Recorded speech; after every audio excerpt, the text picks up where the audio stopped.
Hello again, and welcome back to the Fear and Beer podcast, where we talk all things horror, horror nights, and just a dash of beer. I'm Nick. And I'm Shamus.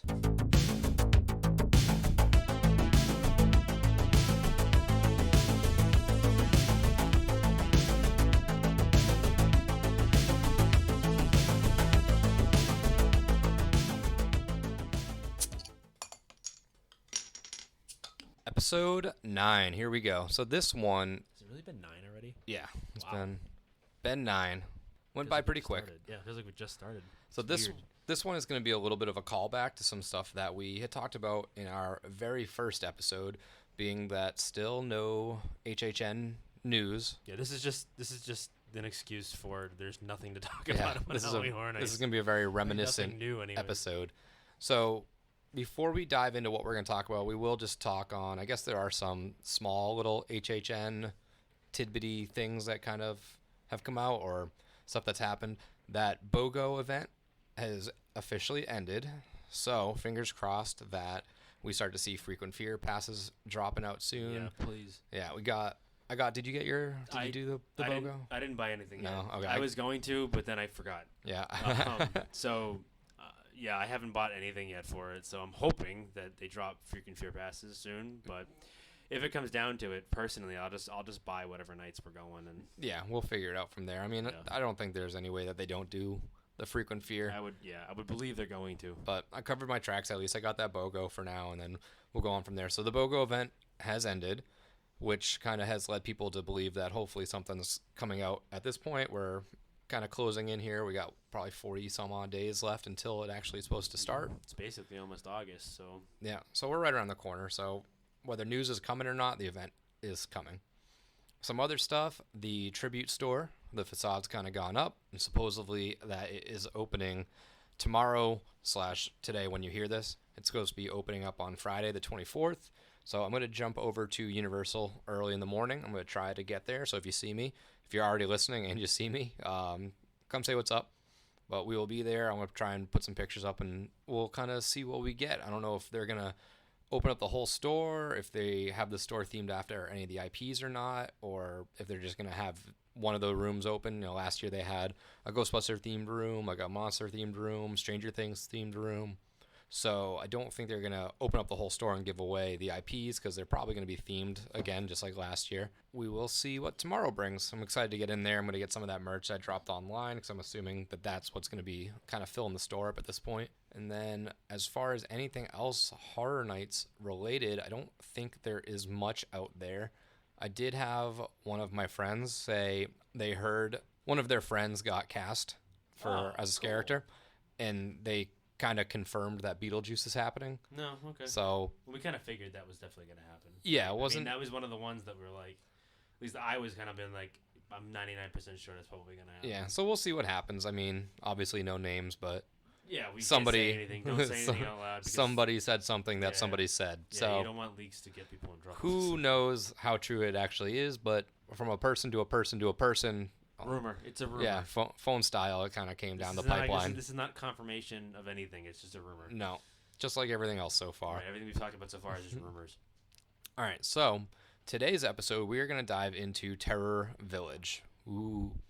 Terror Village was Shamus and myself's haunted walk that we used to run when we were in high school, early college years, stuff like that.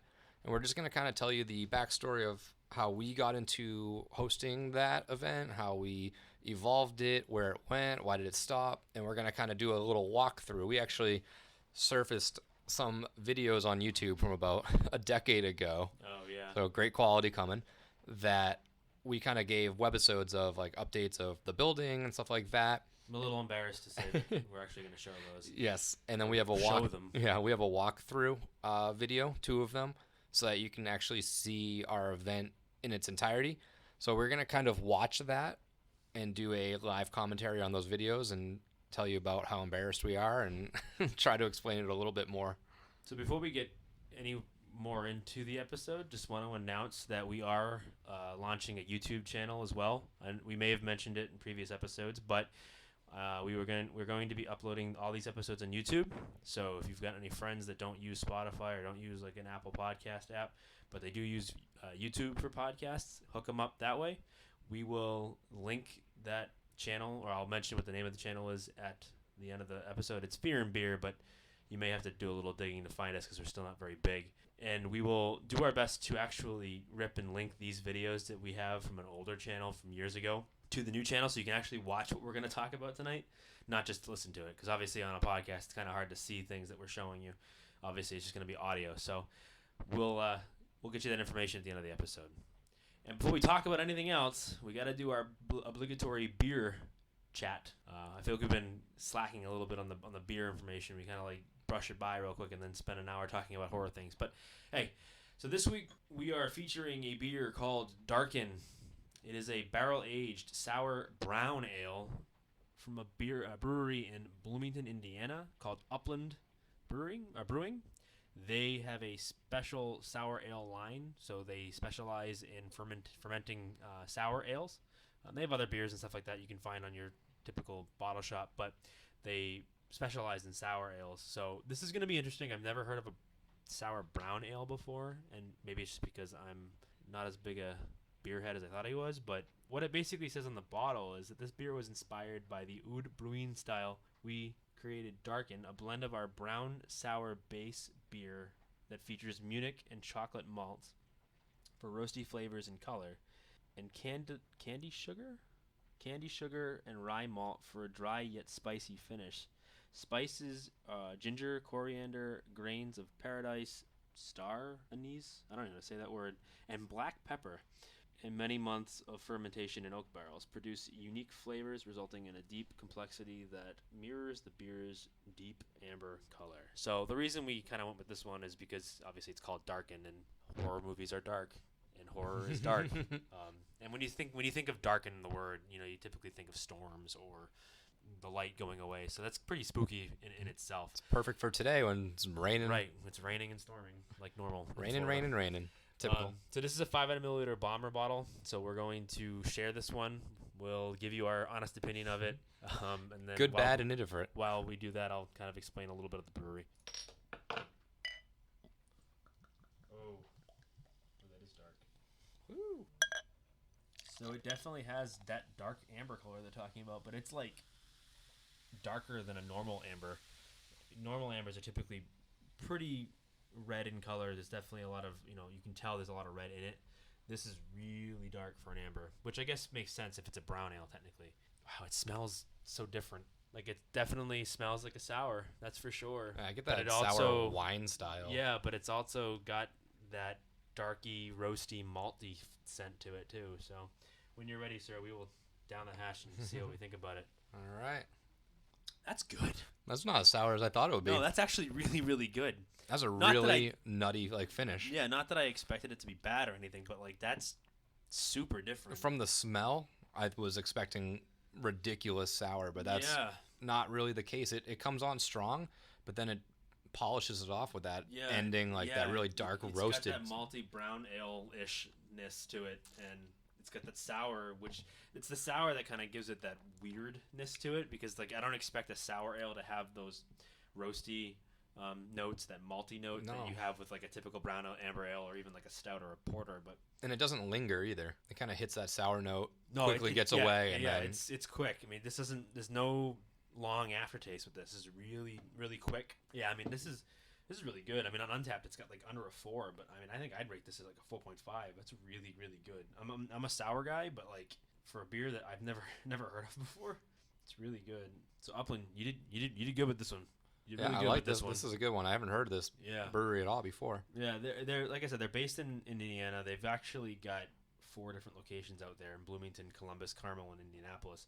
And just like any other brewery, a bunch of friends, they get together, they quit their day jobs, and they make a brewery, and it becomes a success. And sky's the limit from there. And they distribute pretty far around. I think they obviously distribute to Florida. So they distribute, in a lot of places. I don't know if they distribute everywhere. So any of our listeners listening in certain parts of the area where you can't find it, you probably have to have somebody that from an area that they can get it, send it to you. But yeah, it's really good. for a beer called Darkin, it surely brightens my day a little bit. There's those dad jokes. Yeah, it doesn't taste like a dark beer. Mm-mm. I mean, it does kind of, but definitely not like what you Not expect. up front. No, the sour's super weird, but I dig it. All right, so let's dive in to Terror Village. We'll kind of just talk about how we started this whole haunted-y walk attraction kind of deal. We were a free spooky world. Yeah. We were basically free Halloween Horror Nights on a very much low budget scale. Low budget high school scale. For as low budget and for as young as we were, I mean, we made some noise. Yeah, we did something right. Yeah, it was fun. So it originally started, for me, we started doing these kind of hand out the candy to trick-or-treaters back probably 2005. We were still at East Street, so 2004, so 14 or so. And I was probably just getting into high school at the point. 17 or so. No, I mean probably 15, 16 years old at the time. And I think the first year we ever did it, we had to be driven to your house to drive. That or riding bikes. We rode our bikes up or walked up or whatever. But yeah, I mean, where we kind of got the idea for Terror Village, it kind of came from that. Like, I got to an age where I'm like, trick-or-treating is boring. Like, obviously, with a much younger brother, we had to kind of do a little bit of that regardless. But for the most part, I wanted to be the kid that handed out candy and tried to scare everybody. That's this weirdo in me that was like, I'd rather scare people than go get free candy. Yeah. I can go get the free candy from all the extra stuff we don't hand out. Right, exactly. And when your parents hand out candy, like, you end up having half a bowl of candy left. So. Yeah. So I remember I would either skip school or make a very short day of school, whatever day Halloween was, because AMC would run the Halloween for 24 hours. It would 1, 2, 3, 4, 5, 6, 7, 1, 2, 3, 4, 5. It would just go on and repeat and loop. They've been doing their AMC movie marathon for years now. Yeah. So that one was, I would stay home, we would watch that, and we would just kind of gather what we were doing for the night. Now, back then, it wasn't much. It was, we would wear, I think for 1 year I had the whole Michael Myers mechanic suit with the mask. We had kind of like a leaf monster-y kind of suit or whatever. We would just like get a pile of leaves. We'd hide somebody in there and jump out at kids. We were kids. Yeah, there was no rhyme or reason. There was no story behind it. You had a gorilla mask and that was it. Like gorilla mask and hands, and then you just wore a t-shirt and shorts. Yeah. Oh yeah, Monkey Man. Monkey Man, and you popped out of like the leaves and stuff. Yeah. So it started very low scale. There was no story. There was no cohesiveness. It wasn't really anything. There wasn't any real thought put into it. It was just like I used to love like Party City and like those stupid little magazines where you could buy party items. I don't know why, but I always loved having like black lights, strobe lights, like Oriental trading. Oriental trading, exactly. I loved anything from that. I just had to have. So I had fog machines and stuff like that. Yeah. Growing up again, obviously being like a big wrestling fan and a video fan, I remember I would always take all my wrestling action figures and I would make like stop animation videos with them. Yeah. But I would use the fog machine and strobe light as like an actual pyrotechnic for their entrance. So I had these little toys laying around that I loved playing with, whether it just be the fog machine or anything like that. So that's kind of how Terror Village started. And then obviously once we kind of got older, we continued this, but we had some more money. We had some. It grew, honestly, from a love, like we had said this before, it grew from a love of these haunted attractions. And like I had said earlier on in the podcast a few weeks ago that like up in New England, we had one of the kind of progenitors of this haunted attraction stuff that was like, obviously Halloween Horror Nights had been going on and that sort of thing. It had kind of started down here, and there were things around the country, but there was one up in Mass in a small little cow town called Berlin, and it was Spooky World. And Spooky World, it had gotten big enough that they were bringing in almost pseudo-celebrities. Like, I forget the guy's name now. B-list stars from horror movies. Yeah, well, the dude who made the Monster Mash song was there one year. Oh, yeah. And I forget his name. Just Bobby really something. obscure. And I should know that, and I apologize for not knowing that. I'm sure my parents are screaming at the radio right now telling me this is so-and-so.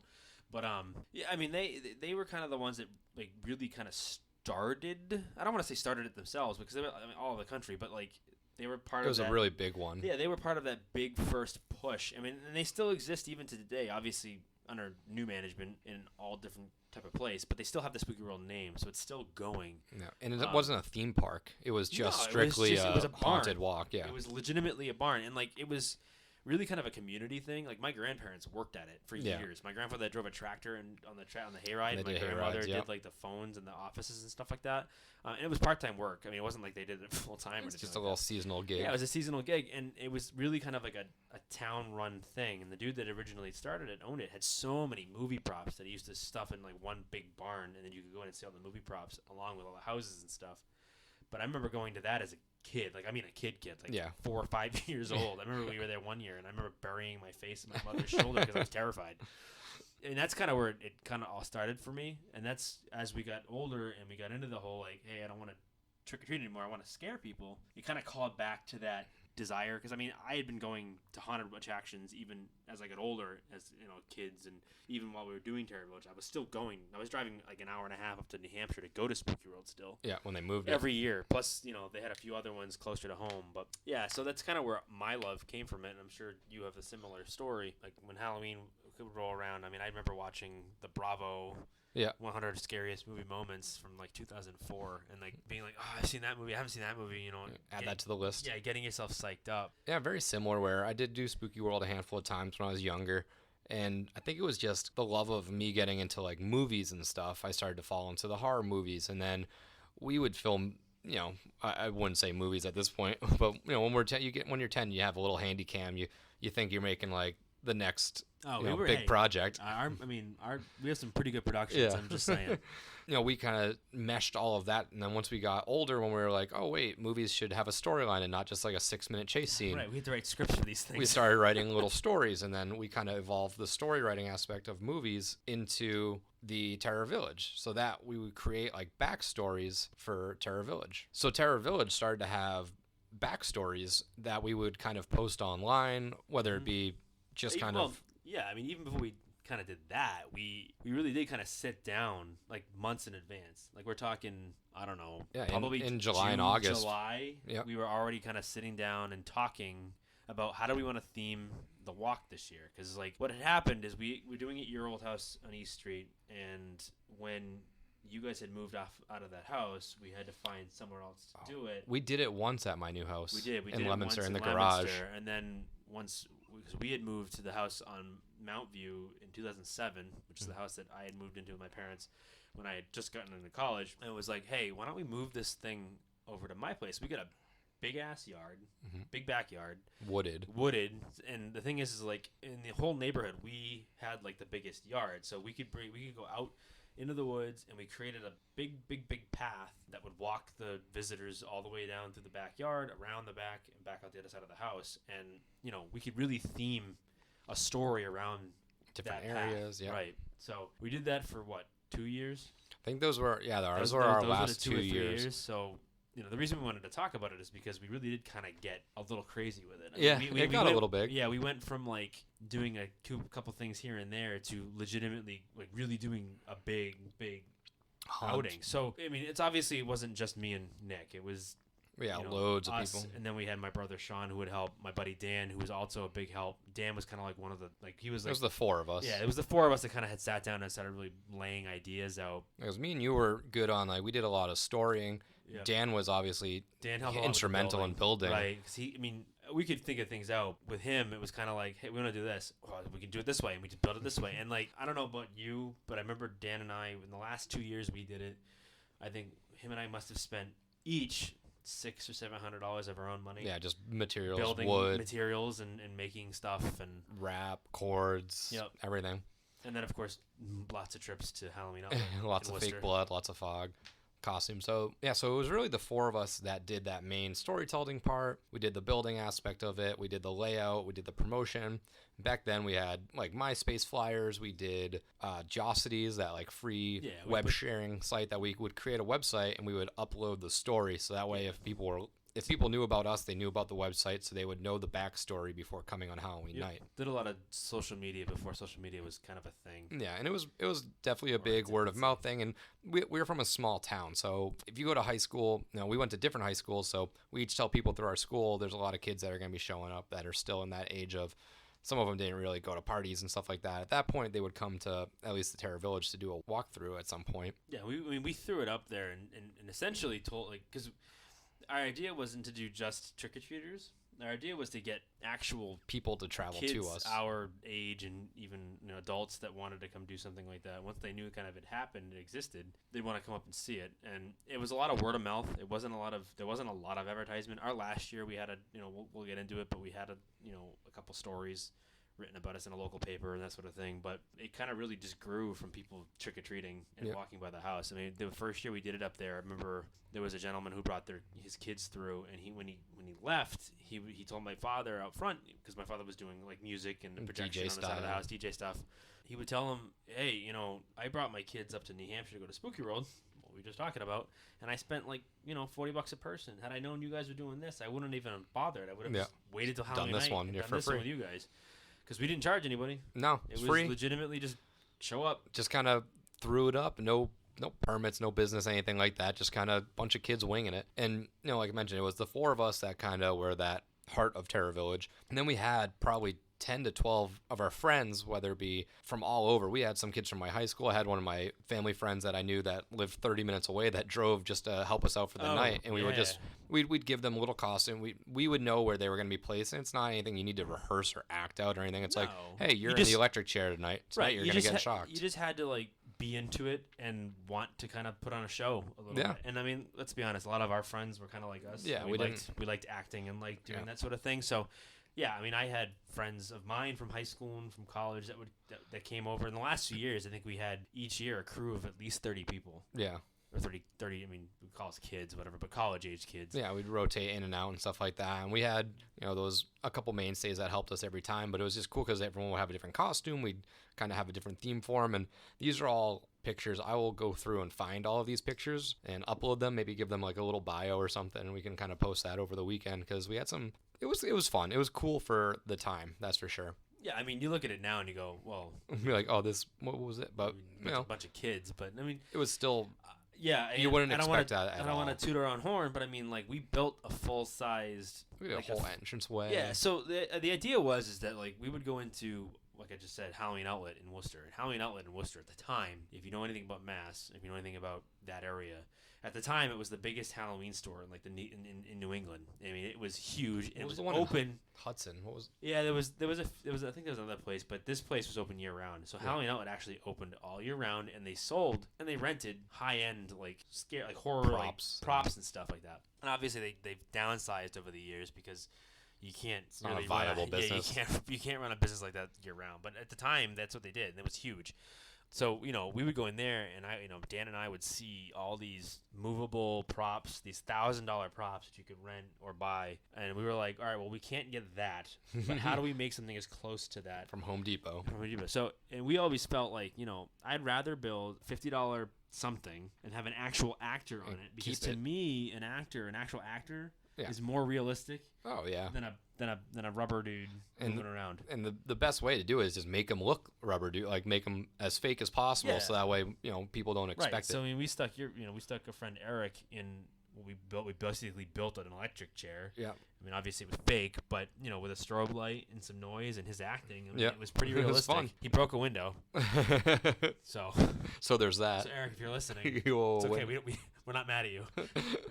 Then I remember we had Dan one year in the pumpkin patch where we built a whole stand. That was the first year at the house. Yeah. And I'll tell you this from my point of view, that was the best scare we had, because no joke, you'll see the picture. It's the comedy relief too. Yeah, kind of. Sometimes he did. Kind of. Well, I mean, he was. You want to buy a pumpkin? Right. He was trying to be like that funny comedy kind of thing at the end of the walk, but it was so good that when he stood there, he looked like a scarecrow. He looked fake. Yeah, we put fake hay in it. We built a big stand that he could stand on, put his arms up like an actual scarecrow. And then when they would walk by, as they're walking by, he would do stuff like, "Yeah, do you want to buy a pumpkin?" Yeah. In the pumpkin patch, and we got more screams from that than anything else. Yeah. And it's just because you built something with an actual person that looked like a prop. Yeah. And that's to me the scariest stuff. Yeah. So we would do these walks. We'd have different little characters and in different little zones, and then we would kind of rotate on guides. I think me and you were both guides for both those years at your house, or was it Sean? The first year I was.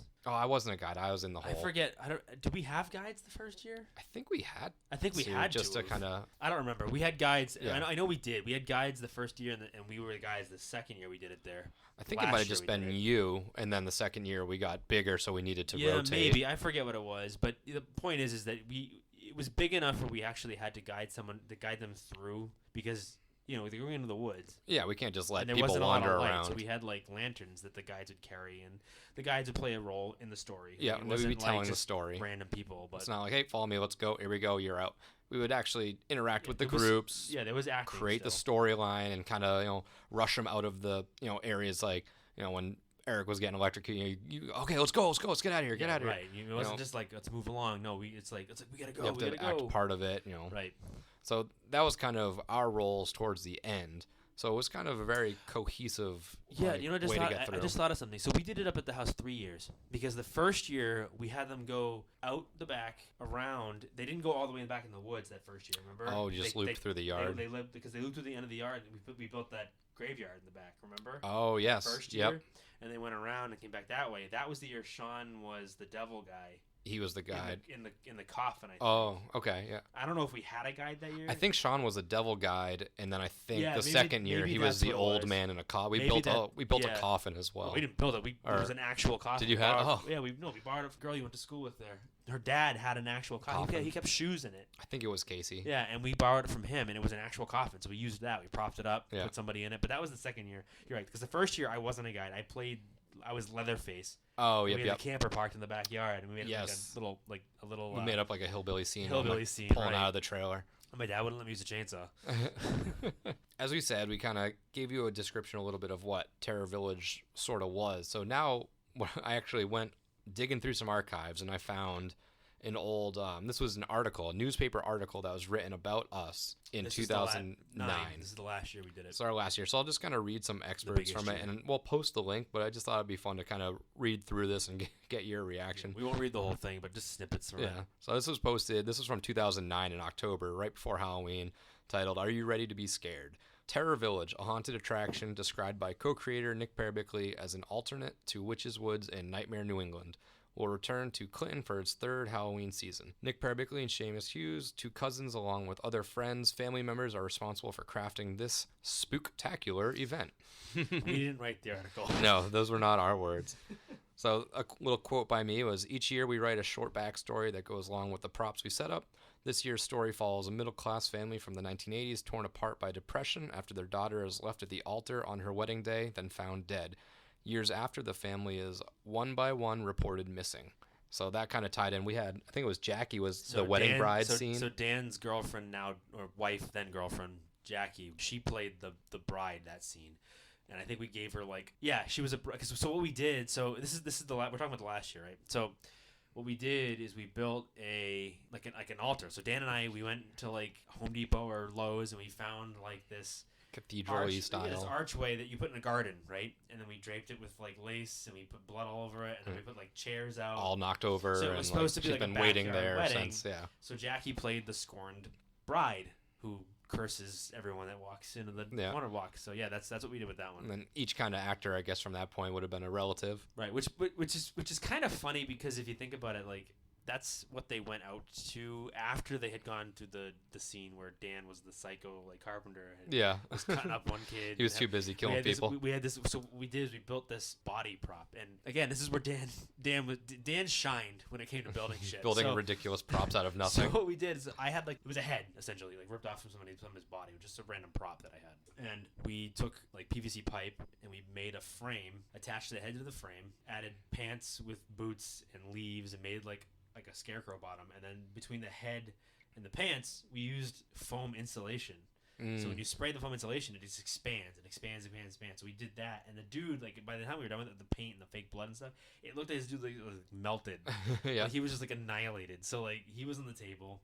And funny story, that actually he had that in his shed for 8 years.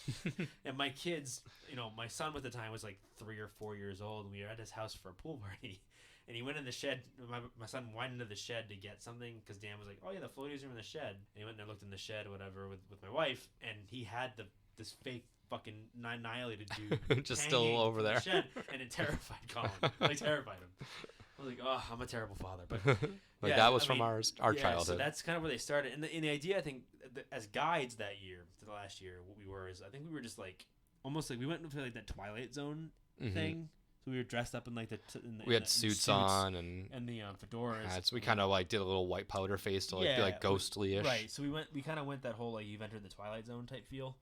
It obviously wasn't specifically that, but that's kind of where we were stepping going with into a different realm almost. Right, and that what they did is they walked into the garage because the garage was attached to a lanai. So they went into the garage and we had that black tarping, and that we had it narrowing. Had the room narrow and things were written on the wall and stuff like that. Well, the article continues. Currently, this family tradition has grown into a well-attended event, and the cousins expect to have 100 to 200 visitors. Moreover, potential visitors will be shocked to learn this is a free event. Again, we didn't charge. We don't want to charge. This was just kind of for us. And it just kind of goes on to say, we had new props being built every year. Visitors can expect new things every year. As their slogan states, everyone's entitled to one good scare. I wonder where we got that from. Yeah, right, where that came from.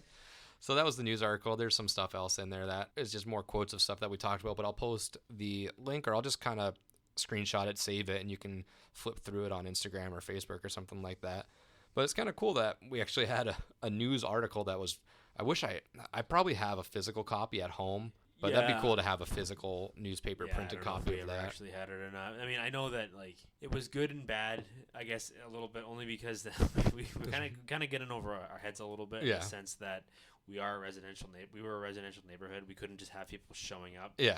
At random times, so I think like kind of got we bit off a little bit more than we could chew. Yeah, especially since it was your dad's house, it wasn't ours. Right, because we had people showing up from like Northborough. Yeah, and like neighboring towns, like driving 30 minutes over to Clinton to do it. The whole neighborhood was just cars double parked. Yeah, it was. I mean, it was no cool. Parking. It's just a street. It was cool, but at the same time, it was kind of we jumped a little bit too deep. Jumped the gun a little too bad, a little too much.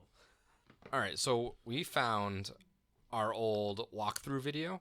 So we actually filmed this on like a high 8 camera and night vision. Yeah, I think your dad did it. Yeah, he found out he followed one of the groups. I think so. So we just kind of stuck him in the back, so that way we'd have some footage. I'm not sure exactly how well it comes up. I have a normal one, so it's kind of, and a night vision one. So at least with night vision, we'll be able to see what was going on a little bit more from the camera. Like I said earlier, obviously you guys can't see it, but we're gonna explain it.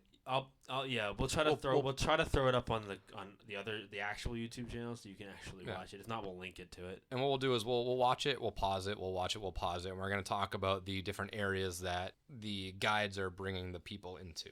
So I believe this one was that second to last year, 2008, and then 2009 was the last year. So we don't have a video of the 2009 one, huh? I don't think so, but we have all the photos. So what we'll do is we'll watch this one, we'll explain the walk then from 2008. Then I'll pull up the pictures and we'll explain the walk in 2009. Yeah, do our best because it's been a very long time since we did it. All right, let's dive into this 2008 walk.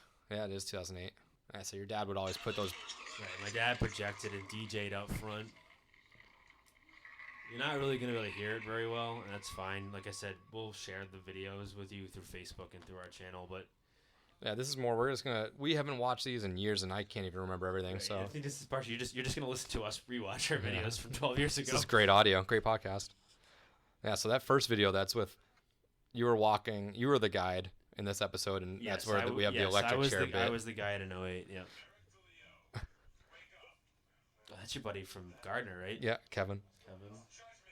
Yeah, we just have black tarps all over. So ridiculous. So you walk in through that first little room. It's all tarped off, and you have a guy in an electric chair that's screaming. Oh, we have that little graveyard set up with the hanging man. It's like a little graveyard fake scare because that was just a straight up prop. Yeah, well, the idea was, we tried to do is almost set you up where like you would think that something was going to move. Everything's a prop, yeah. Or try to set you up so that you think everything's a prop, but in this part too, you can hear the girls like freaking out because we would dress up, not really dress up. We would give one of my buddies who was in on it a fake mask or whatever, and he would from behind the house join into the back of the group without this the year we group did that. knowing. Who is that? Oh, that was Liam's brother. Oh, My yeah. buddy Liam from high school. His younger brother played this weird old man. He's got like a beard. He's like kind of the person that's warning them to not go into the woods. Oh, that's the body right there that you were talking about earlier with all the. No, that's not even. or a different I one? forgot about him. That's not even the one I was talking about. This one. Is all burnt up and crisp. Yeah. So what we did, if you want to pause it for a minute, so what we did with that prop is we actually found like just one of those cheap plastic prop skeletons from, I don't know, like not even Party City. It was like at one of like the home goods stores that would sell like random decorations and shit. So we bought that, and Dan was like, we could do something with it, and we used the same foam stuff that I was talking about, and we sprayed this skeleton with that foam stuff. And did like black and red paint all over to make it look like it was like a melted body. And we had, I think, if I remember correctly, if we watched the non-night vision one, we had like a really cool red light. Yeah, like, so we tried to light at things. I mean, that's the thing. Again, like, so remember, we were kids, so I mean, college kids, but we still had to we had to do everything within a specific budget. So we tried our best to try to find the cheapest props possible and light them in a way that made them look a lot scarier than they really were. Yeah, because we couldn't do just pitch dark walk through the woods. So we had the lanterns, and we kind of did rope lighting on the edges of the pathways, so it kind of would nobody could really veer super off. dangerous because like it was just like a straight drop off. Yeah, in the side. back. But oh well. But with a guide, nobody's venturing that far. We used caution tape to like rope it off too. Yeah. So.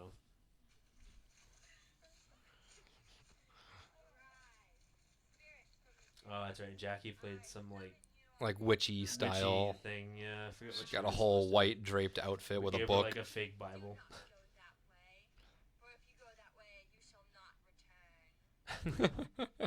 Again, another warning. Silly us, we did not go. And this next scare, so we got little stuff just like heads on sticks and stuff like that. And then I forget what that kid's name was, but Which one? it was one of Patrick's buddies. Oh, that was. Kind of dressed him up as just like Yeah, it was a kid down the street, Jimmy. he just had a wig on. It was just kind of, you can see him in the video pretty well, but There was 'cause there was no lighting on we him. had just like random people throwing at us like last second. Hey, We're like- he wants to help. What can he do? All right, well we'll throw him out in the woods. Just be like a moving body thing. I have that's me getting then sucked Nick into the hole. gets So sucked into a we hole that dug we dug a whole hole that was probably 4 or 5 feet deep. We put a light in there and a fog machine, so I would trigger the fog, and it would kind of rise up. You hit the light, and I would jump out of Right, the I fog. can't remember. Did we not put? We didn't have music going in this one this year, right? No, this was just like us 'Cause I think walking, talking. I mean, obviously, the last year we did it, we kind of got really high production value. We had music and stuff playing. With this one, it was kind of just quiet, so it would just be like Nick scream and you drag into a hole. It was really all it was. This one I think was always my favorite scare was Rich's. Yeah, so we Rich had did him. pretty good. We had him tied up to a tree with barbed wire and like FX makeup all over him. But we put a light trigger on like we had all the lights plugged into a power switch. Right. And we had the power like surge by his foot, so he would step on it to hit the lights on when people were walking by him. And really, that was I kind of wish we had video of the last year, because the last year, as we go through it, I'm remembering all the things we did for it, and there was a lot of cool stuff that we thought of. Because you would go up as the guide and poke him and be like, "It's fine." Right. You'd walk, and then when the group comes by, he'd jump would out at jump. them. Yeah, it's one of those things where we were setting them up. We're trying to set them up, and unfortunately, even like some horror directors these days don't know how to set you up properly. So what we were trying to avoid is being cheap setups. Yeah. And then we had this spider The village. spider forest. We had a big like kind of hallway-esque like area of the walk where we just kind of spider webbed it all. Overhung and stuff like that. So we cut it all out, and then I think we bought probably like 7 or 8 bags of like industrial sized bags of that fake spider web. And with the black lighting, it was really cool because everything was lit up. And then we had your little brother. We wrapped him up as much as we could, so that way you couldn't really see that it was a person. And he was like held against the tree, and but then we just kind of keep on walking through this little area, and then you can kind of see Dan in the background as that pumpkin scare. I think this is where we have like a little campsite style we had setup. a campsite with the. We actually pitched a we tent. had tents, and we put plastic in the tents and sprayed it with blood. So with the light in the tent, it looked like it was like a murder scene. And then at the same time, we had a shed. As we walked by the shed, my buddy Liam would bust out of the shed and steal the kid that joined the group as someone that was in the group. Yeah. So it looked like one of the people that was Just got sucked walking in. through it got taken. Which I guess looking back at it now is pretty obvious because like Yeah. this person wasn't with us in the front of the house. Yeah. Where did he come from? But here, yeah. But no, it's okay. We'll just accept it. And then Dan did the whole thing. And like I said, this year I feel like Dan's scare was probably the best scare. Yeah. Just because of how good he looked. Yeah. And then at the very end we had, so this was where you would like dry laundry. This was a clothes hanger. And it was like a big, and we would box it in with black tarps. Black tarp, and we stuck a buddy of yours' head through a table, and he did the whole like moved his head. And we put the candy bowls on the really, table. Really simple, stupid shit, but basic stuff. But it works. But it worked. When you're trying to scare teenagers, I mean, you don't have to do much. So that was our 2008 Terror Village. That one was like still. I feel like someone recorded the last year. It's got to be somewhere. We didn't put it up anywhere. It could be somewhere on my high like cameras. Yeah, somewhere. I'm sure someone had to have filmed it. But I kind of wish we had video of the last year we did it because to me the last year was really like every year got better and better. Right, we got better at it, and this was kind of like our shining moment because like our setups were good, our props were good. So and then to kind of walk through quickly our 2009 one, this was the year that we did that kind of hallway in your garage. Right. So they entered. So this year. So the year before they entered in through the lanai itself. They walked in. This year we had them walk into the garage. It was connected to the lanai, and we, like I said before, we had the plastic tarping that would funnel them into the end, and it would, we sprayed like help on the walls and like the moving pictures and shit. And we had a little fake chandelier going in through the underneath it, and then at the same time we also had music playing, like sound effects playing. Yeah. Like heartbeats and stuff. Oh, we did have the heartbeat. Right. So this year we actually upped our production value a little bit, and we did put music throughout. We had the like path, a pulsing red light like and stuff. Sounds throughout the path and stuff like that. So when they first walked in, they walked into like basically what happened is whoever was up front, my father, whoever else, would funnel them into the garage, and he'd shut the garage door. And then when the door shut, one of us, either me or Nick, whoever wasn't already leading a group through, would step out and go, "Welcome to Terra Village," and kind of take turns what being he the was doing. house. Well, because by that point that year we had gotten so big that we had groups of people waiting outside to get in, so we had to kind of like time it so that like I took one, you took one. Yeah, so when I was halfway through, we'd start the next batch. The next group would go, and so they would start in the garage. They would walk up through the garage, and then they'd walk into the lanai again. This time we've got the big melted body guy and like screwdriver in his face. And Dan would be this weird messed up carpenter guy, and we had somebody play his victim and stuff like that. Yeah, we had him in, and like we used that electric chair again, not as really an electric chair, but we had him with his eye taken out and stuff like that. Yeah, it was. I mean, some goofy prop stuff, and then we walked through the wedding scene out into the wedding scene where Jackie was playing the scorned bride. But we had a bunch of the same props over and over again, but it's recycled in different areas. Recycled in different ways. This one was cool too. We had like all this caution tape. So this is the one that So go ahead. This is the one that I was thinking of. We had a caution tape all like lined off as like a police kill scene almost. We had what looked like a body underneath like a white tarp. So we had two. We had a fake body under a tarp and a real person. We had a real person under the other tarp. And then in the very back of like the woods, we made in daylight it doesn't look anything like a cop car, but what we did was we put a black tarp up with two lights that resembled headlights, and then we built. Essentially, what we did is we put a 2x4 across two trees, attached two those clip work lights. When you clip a light on and you do work with it. We just did those two, and they would function as headlights. So when they shined at you coming at it, looked like a car. Right, because you couldn't see, because the light's shining at you, you can't see anything beyond that. So it just looks like a car, and on top of that, we had a red flashing like tow truck light, like almost. Cop light almost. So we made it look like a police car, and then we made it like a kind of like a murder scene. And then when they walked by, one of the bodies would move. Yeah, and jump up to them. Right. And then we used that hole again. We had the whole spider webby area. And that year, we also had Sean's friend Johnny help us, and he kind of played just like this crazy like murderer person. 2x4 kind of thing. Tied into the police scene. We had that campsite. So we had like 2 or 3 tents. So you would walk like in between the campsites. We'd have characters in there. And then we had a whole makeshift little graveyard. And it got you to enter through that little exit way. And that's where we had the coffin. We had the coffin. And Sean was in the coffin. So lots of cool little character people. We have like character profile pictures, it looks like. So we'll upload all of those. I mean, looking back on it, it's goofy a little bit looking back on it. But I mean, at the time, it worked. Way into it. And it worked. I mean, it scared people. And we made people that didn't want to go through it. So that's kind of that, I'd say, for Terra Village. That was just kind of, we wanted to explain to you guys exactly what that was, because we mentioned it in episode 1 that we did this haunted walk, we did this thing called Terror Village, and I just kind of wanted to explain how kind of, not necessarily big we got it, but to the scale of what drew us into haunted walks, haunted attractions. Right, and that's why now we're willing to spend hundreds of dollars every year to go to horror nights, because we just love that type of stuff. So I think that'll about wraps it up for this week. Again, just kind of another little shorter, reminiscent style episode. Hopefully we can be talking some Horror Nights news. I know I've said that probably 2 or 3 or 4 weeks in a row at this point.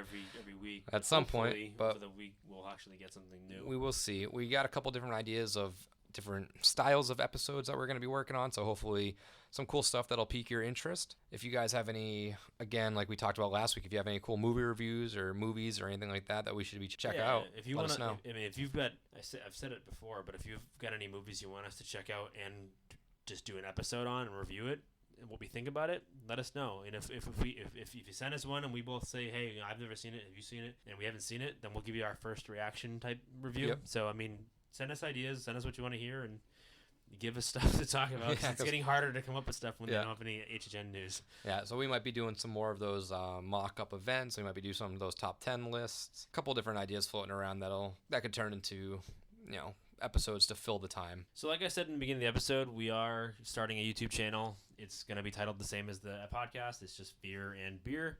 If you search on YouTube and look for channels specifically, you'll find us. We'll be one of the first to pop up. As of right now, I've got nothing on there other than my old vlog channel videos. So feel free if you want to watch those by all means, but I don't expect you to. But we are going to start uploading podcast episodes there, as well as doing other types of videos on there, whether it's like Horror Night vlogs, which definitely going to happen once Horror Nights gets going. Maybe down the road we'll do some like actual physical podcast episodes on video. Maybe we'll do some movie reviews on YouTube. We'll do some live stuff because we can do live stuff on YouTube. So you want to hear us do a live podcast episode, let us know. We can do it that way. Yeah, so for now it's pretty small, but, as we get going, you'll see us upload some stuff there, and you'll get to see our smiling faces in action. Otherwise, that's all I've got. Oh, that seems like that about wraps it up this week. So, guys, until next time, we'll be talking some more stuff hopefully soon, but this is Nick. And this is Shamus. Happy haunts.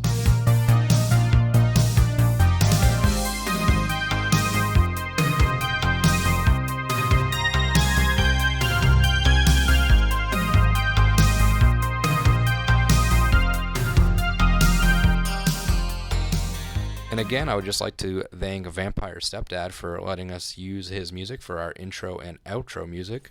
So if you would, just go check him out, Spotify, Facebook. Again, that is Vampire Stepdad.